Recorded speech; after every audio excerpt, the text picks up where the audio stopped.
বাসায় যেমন হুটহাট করে চাপ লুচি বানানো হলো, মেহমানও আসলো। খুদে মেহমানরা তো বেশ মজা করেই খেলো। আজকে হুট করেই আমার ভাই বলল চাপ লুচি বানাবে। আমিও তার তালে তাল মিলিয়েছি।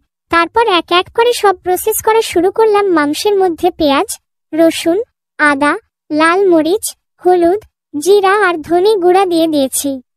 ঘরোয়া সব মশলা দিয়ে করেছি। তারপর মেখে নিলাম। একটু লেবুর রসও দিয়েছি। তারপর মাংসটা তেতলিয়ে নিব।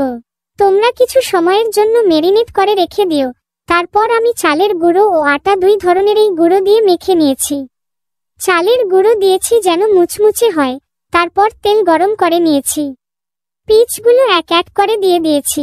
ভালোভাবে ফ্রাই করে নিব।